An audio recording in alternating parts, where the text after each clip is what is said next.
Hello hello.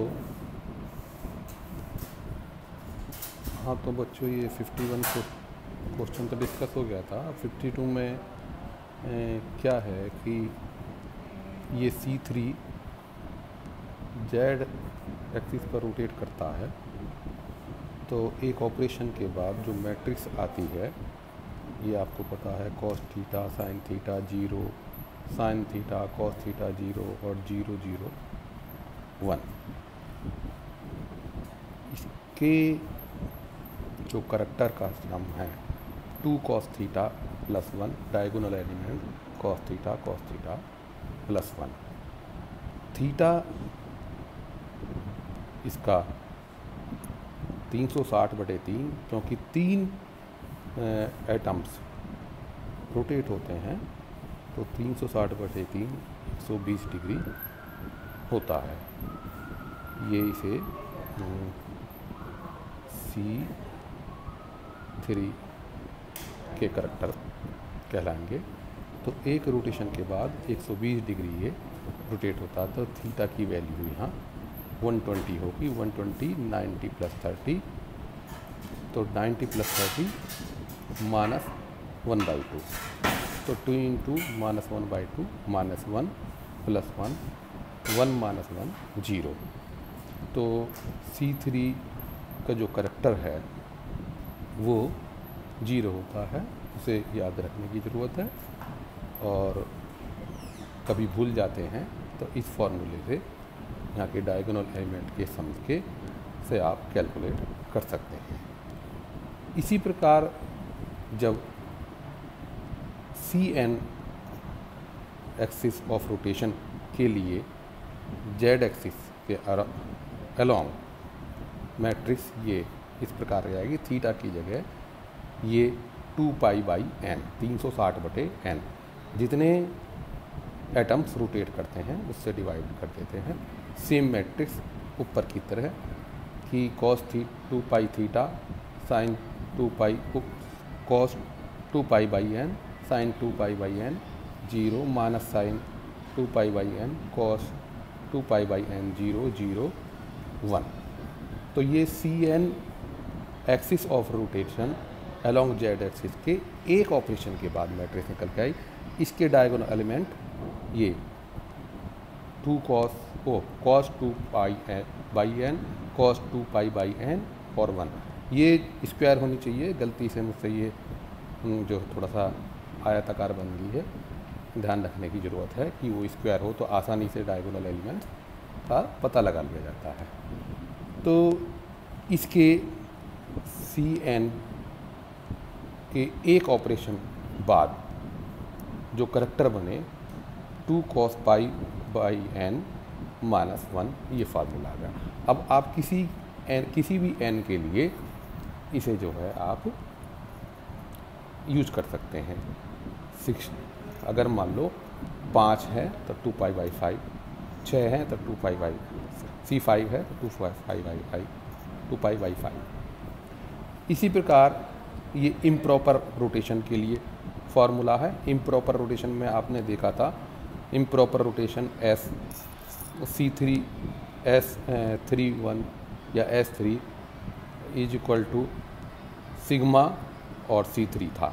पहले C3 apply करते हैं, फिर सिग्मा रिफ्लेक्शन प्लेन अप्लाई करते हैं, तो उसमें ये आया था जो C3 है वो वैसी ही मैट्रिक्स आती है, बस ये Z एक्सिस भी -1 हो जाता है क्योंकि वो प्लेन से माइनस हो जाता है। उसी प्रकार इसके डायगोनल एलिमेंट 2 cos π/n यहाँ -1 हो जाता है। और अगर मान लो ये S3 का केस आता है तो वही 120 हो गया, तो 120 में -1/2 और -1/2 का मतलब 2 इंटू -1/2 -1 -1 -2 हो जाता है। ये जो है नोट्स में बने हुए रखे हैं, उसे एक बार देख लेना और धीरे धीरे प्रैक्टिस करके ये याद भी हो जाते हैं। लेकिन कहाँ से आए ये समझने की ज़रूरत है। अब हम फाइनाइट ऑर्डर के लिए ये रेड्यूसिबल रिप्रेजेंटेशन किस तरीके से निकालते हैं अब इसको हम बताएंगे। ये H2O का मॉलिक्यूल इस प्रकार होता है कि ऑक्सीजन 2 हाइड्रोजन से इस प्रकार अटैच होती है। तो ये C2V का एग्जाम्पल है। जेड एक्सिस हम जनरली ऊपर की साइड में लेते हैं, अपनी कन्वीनियंसी के हिसाब से चेंज भी कर लेते हैं। जेड एक्सिस ऊपर की साइड में, फिर राइट में एक्स और ये प्लेन के परपेंडिकुलर वाई। अब जो C2V पॉइंट ग्रुप है तो उसके जो एलिमेंट्स हैं, उसके जो ऑपरेशन है, एक आइडेंटिटी, एक C2 अराउंड जेड एक्सिस, एक plane vertical plane sigma X Z, एक सिग्मा वाई जेड। कुल मिलाकर के ऑर्डर ऑफ ग्रुप इसका 4 है। 2V 2 गुणा 2 4, 2n एक तरीके से। क्या होता है कि जो और बेस मैट्रिक्स होती है ये इस प्रकार की होती है, डायगोनली ये आइडेंटिटी मैट्रिक्स ही होती है, और ये एक्स वाई जेड डायरेक्शन के लिए है, 3 डायमेंशनल के लिए। और आइडेंटिटी में क्या होता है कि पूरा 360 पर घुमा करके मॉलिक्यूल को रख देते हैं, वो वही का वही आ जाता है, उसमें कोई चेंज नहीं होता है। हर एक मॉलिक्यूल में ये ऑपरेशन होता है जो कि मस्ट है। अब आते हैं C2Z पर। C2Z का मतलब ये 2 बार घुमाना पड़ता है। ये ऑक्सीजन फिक्स रहता है, ये जेड एक्सिस है। जब एक बार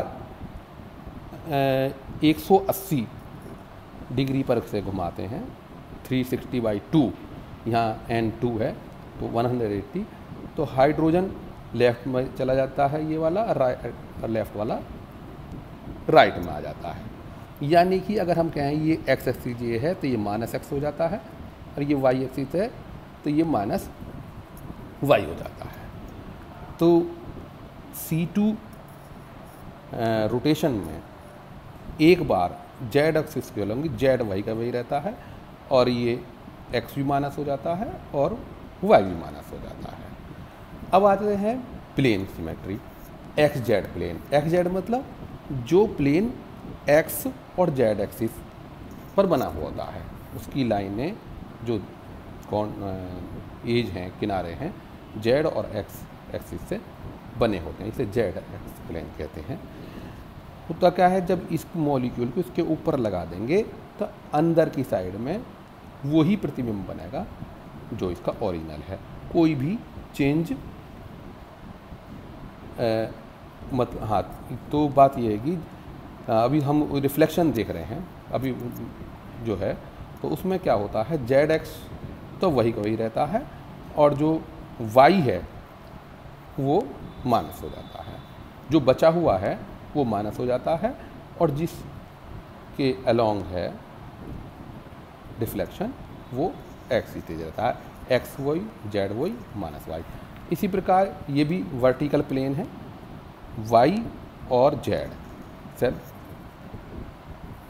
लगा हुआ, तो इसमें क्या होगा, बचा हुआ क्या है, एक्स। एक्स जो है ये इधर माइनस हो जाएगा। इसमें क्या था, यहाँ से प्रतिबिंब इधर पहुँचा तो इधर माइनस हो गया, इसमें एक्स माइनस हो गया। तो वर्टिकुलर प्लेन में जो 2 कोऑर्डिनेट्स हैं उनसे तीसरा वो माइनस हो जाता है। तो ये ऑपरेशन के बाद चारों मैट्रिक्स इस प्रकार की होती हैं। अब क्या है कि इसको बहुत मुश्किल होता है जो है बड़ी बड़ी मैट्रिक्स को एक साथ अप्लाई करना, तो इनको इजी फॉर्म में इनके करैक्टर निकाल लेते हैं। करैक्टर क्या होता है, डायगोनल एलिमेंट का सम, इसका आइडेंटिटी का 3, ये C2Z का -1 -2 1, और ये sigma X Z vertical plane खड़ा प्लेन, इसका ये भी 1 बैठा, 1 1 2 -1 1, ये -1 1 और 1, ये भी 1, ये आप अच्छी तरह जानते हैं। तो ये करैक्टर हैं आर ऑपरेशन के लिए काई पर अनशिफ्टेड एटम के लिए 3xyz कोऑर्डिनेट के अलोंग। अब बात आती है कि नंबर ऑफ अनशिफ्टेड एटम, क्योंकि ये केवल पर एटम है। अब इसमें देखने की ज़रूरत होती है कि जब ये ऑपरेशन होते हैं लगता है तो कितने एटम्स अनशिफ्टेड रहते हैं। अब मान लो जो आइडेंटिटी है उसको 360 घुमा करके ऐसा कह दिया, वहीं की वहीं पोजीशन पाके वो 3 ही जो है अनशिफ्टेड हो गए, 1 2 3। इसके बाद आता है ये C2 रोटेशन। C2 रोटेशन में जेड एक्सिस के अलोंग ये आपका ऑक्सीजन सेंटर में है, तो ये यहीं का यहीं रहेगा, ये जो है रोटेट करेंगे दोनों, तो अनशिफ्टेड एटम 1। अब बात आती है ये प्लेन की, Z X plane. Z X plane में जब ये मॉलिक्यूल ऐसा कैसे ही रखा हुआ है तो इसमें कहीं भी कोई शिफ्ट नहीं होता, ये ऐसे का ऐसा ही रहता है और ये तीनों के तीनों अनशिफ्टेड रहेंगे। ध्यान देने की ज़रूरत है कि जिस प्लेन में ऐसे के ऐसे ही रखा हुआ है ये, वहाँ तीनों के तीनों अनशिफ्टेड रहेंगे। इसके बाद आता है वाई जेड। यहाँ ये ऑक्सीजन सेंटर में है, तो ये वाला हाइड्रोजन जब इसमें मिरर में दिखाई देगा, मिरर में इसकी इमेज आएगी तो इधर आ जाएगी, ये वाले की इधर आ जाएगी, तो ये दोनों मूव कर जाएंगे, ये यहीं का ही रहेगा। तो यहाँ अनशिफ्टेड एटम 1 आ गया। तो हमने इजीनेस के लिए पहले ये करैक्टर निकाल लिए थे इनके, लेकिन जब प्रैक्टिकली करोगे तुम तो सबसे पहले अनशिफ्टेड एटम हर ऑपरेशन के लिए आप निकाल लेंगे। अब क्योंकि पर एटम के लिए करैक्टर ऊपर वाली रॉ है, ये अनशिफ्टेड एटम है, इन दोनों की मल्टीप्लाई करके इरेड्यूसिबल रिप्रेजेंटेशन, ये 3n डायरेक्शन यानी 3 गुणा 3 यानी कि 9 डायरेक्शन में जो है निकल जाता है। क्योंकि एक एटम को रिप्रेजेंट करने के लिए XYZ कोऑर्डिनेट्स की आवश्यकता होती है और 3 को 3 गुणा XYZ की आवश्यकता होती है, तो 3 गुणा 3 9 की होती है। n के लिए 3 गुणा n कोऑर्डिनेट्स की आवश्यकता होती है। यहाँ n जो है 3 है नंबर ऑफ एटम, तो 9 कोऑर्डिनेट्स में रेड्यूसिबल रिप्रेजेंटेशन ये इस प्रकार का निकल के आया। ये 3 × 3 9 -1 1 -1 1 × 3 3 1 × 1 1। तो ये जो है irreducible representation in along 9 coordinates जो है निकल करके ये आ गया। इसे चेक भी कर लेते हैं कि ये आइडेंटिटी की जो डायमेंशंस हैं, वो करैक्टर्स हैं, वो ही डायमेंशंस होती हैं। जैसे यहाँ 3 है तो 3 तिया 9 हो जाएंगी, तो 9 बाई 9 की एक मैट्रिक्स बनती है, एक यूनिट मैट्रिक्स बनती है।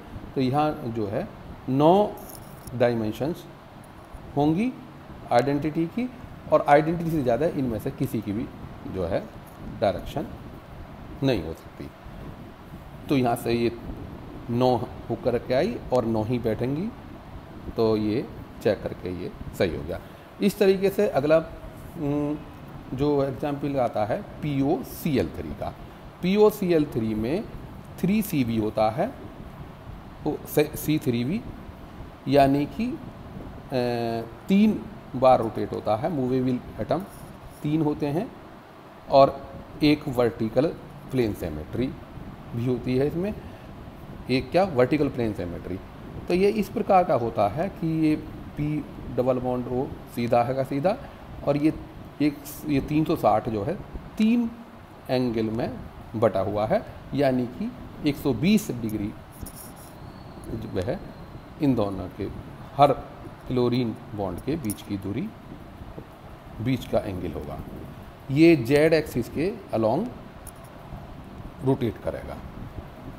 इसके जो सिमेट्री एलिमेंट हैं वो ऑपरेशन आइडेंटिटी हर एक में होती है। C3 होता है एक बार ऑपरेशन के बाद ये वाला एटम इधर आ जाएगा तो C3 1 कहलाता है। फिर दूसरा ऑपरेशन लगाएंगे, ये वाला एटम इधर आ जाएगा तो C3 2 कहलाएंगे। तो इसमें C3 के 2 ऑपरेशन लगाएंगे, तीसरे पर वही का वही आ जाएगा। तो ये जो है C3 2 हो गए, एक C3 1 एक C3 2 along Z axis. Vertical plane क्या है कि ये जो है एक ये हो गया, एक मतलब हाँ वर्टिकल प्लेन ये हो गया। वर्टिकल प्लेन इसमें एक इसकी सीध में हो गया, एक इसकी सीध में हो गया, एक इसकी सीध में हो गया। तीनों में 3 वर्टिकल प्लेन होंगे। मैं तुम्हें कैसे बताऊं कि जो है ये तीनों ये इस तरीके से होंगे 3, और वर्टिकल प्लेन एक बार ऐसा लगा देंगे, एक बार ऐसा लगा देंगे वर्टिकल प्लेन, और एक बार ऐसा लगा देंगे। तीनों बॉन्ड पे 3 वर्टिकल प्लेन जो है बन जाएंगे ये। और सबसे पहले तो अब यहाँ भी हमने पहले ही इनके जो है XYZ कोऑर्डिनेट के करस्पॉन्ड इनके करैक्टर निकाल लिए सभी ऑपरेशन के। 3 कोऑर्डिनेट्स में ये पक्का होगा कि ये आइडेंटिटी की जो करैक्टर वैल्यू है 3 होगी। ऐसे ही आपने C3 का करैक्टर 0 होता है, वो आपने पीछे देख रखा है ये कि ये जो है C3 का निकाला है। ये C3 में ये 2 cos थीटा 120 + 1, तो ये 120 - 1/2 होता है, 2 से घटा -1 +1 1 - 1 0। ये याद हो जाएगा धीरे धीरे जब प्रैक्टिस करेंगे। तो C3 0 और वर्टिकल प्लेन में 1 होता है, ये यहाँ से अभी देख लिया। तो करैक्टर धीरे धीरे ये जो है याद हो जाएंगे। इसके बाद आती है नंबर ऑफ अनशिफ्टेड एटम। अनशिफ्टेड एटम को कैसे देखते हैं, जैसे कि ये आ गया ये POCl3, तो यहाँ जो है जेड एक्सिस ऊपर, एक्स राइट में, वाई प्लेन के परपेंडिकुलर। तो होगा ये कि जैसे मैंने बताया ये 3 हैं ये Cl वाले, और ऊपर जो है PO है। तो जो प्लेन अगर लगा देंगे ये, तो एक यार हाँ नहीं चमक रहा, तो एक Cl इधर है, एक Cl इधर है। ये जो क्लोरीन है ये फिक्स हो गया, इसका रिफ्लेक्शन इधर जाएगा, इसका रिफ्लेक्शन इधर जाएगा।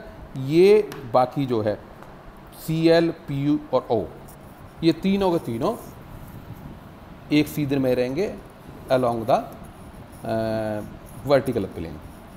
तो यहाँ अनशिफ्टेड एटम 1 2 और 1 3 हो गए। ऊपर वाले केस में केवल ऑक्सीजन था, यहाँ ये 3 हो गए।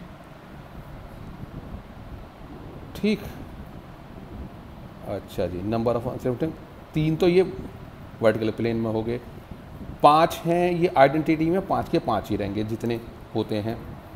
ठीक, और C3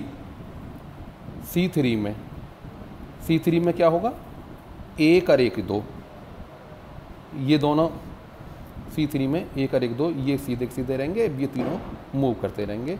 तो यहाँ ये 2 हो गए। इसी तरीके से ये पर अनशिफ्टेड एटम सभी करैक्टर्स के, तो सभी ऑपरेशन के करैक्टर हैं।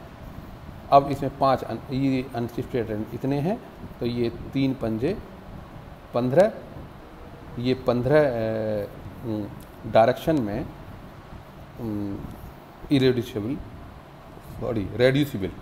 रेड्यूसिबल रिप्रेजेंटेशन ये हो गया। 3 पंजे 15, 0 × 2 0, 1 × 3 3। अब क्योंकि 3n रिप्रेजेंटेशन 3n डायरेक्शन में n 5 हैं, 5 एटम 1 2 3 4 5, 3 पंजे 15, तो ये 15 हो गए। यहाँ से ये कोरिलेट हो गया कि पूरे 15 हैं। 15 जो है अब इसकी जो है आइडेंटिटी एलिमेंट की जो डायमेंशंस हैं वो 15 है। हाँ, ये भी चेक कर लेने की ज़रूरत है, 1 और 2 3 और 3 6, यहाँ इसका ऑर्डर 6 है, 2n मतलब 3n 3n तो ये 3 दूनी 6, ऊपर वाले में 2 दूनी 4 था। अब आता है NH3। NH3 में क्या होता है, ये POCl3 का ही तरह होता है, ऊपर लॉन पेयर होता है। तो ये ऐसी 3 बॉन्ड जैसे Cl में थे इसी तरीके से होते हैं। और मैंने क्या बताया था कि सबसे पहले नंबर ऑफ अनशिफ्टेड एटम निकालते हैं, अनशिफ्टेड एटम। तो ये अब पहले देखते हैं आइडेंटिटी। आइडेंटिटी में क्या होता है कि चारों के चारों 4 एटम हैं, ये 1 2 3 4, चारों के चारों अनशिफ्टेड रहते हैं क्योंकि घूम के वही का वही आ जाता है। अब C3 की बात आती है।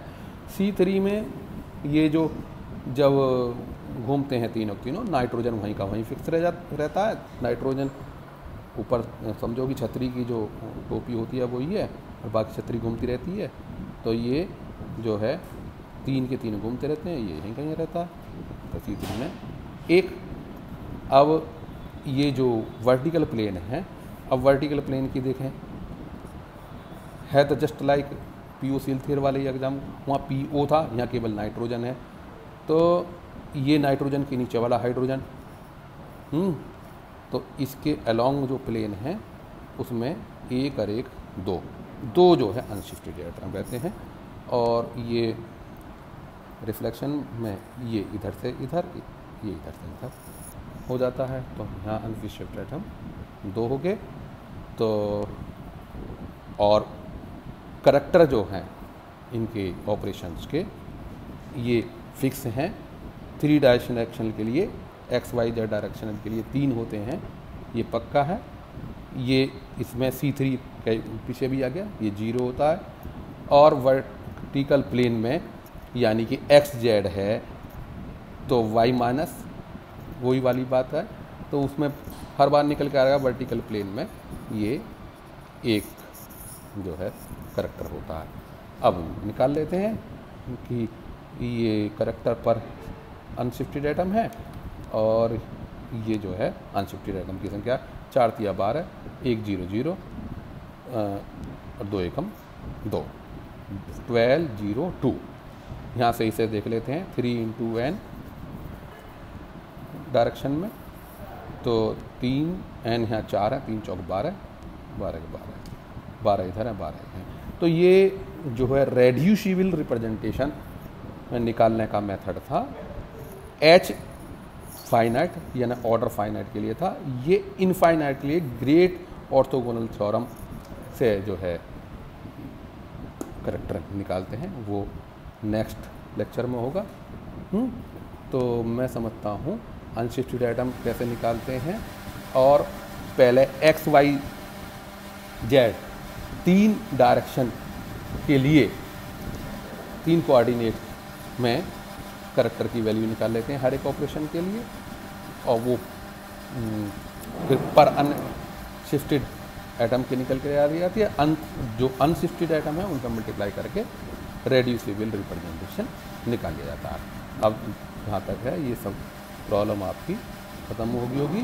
सारा जो है अब जो असाइनमेंट है उसे पूरा करना, और ये ध्यान रखो खुद अपने आप करा करो, किसी की दूसरे की चीटिंग मत करा करो। और इसमें ये बहुत काम का रहेगा तुम्हारा चैप्टर। अब 2 दिन बाद बहुत अच्छा हो जाएगा, तुम इसे पक्का करना। ठीक, ओके।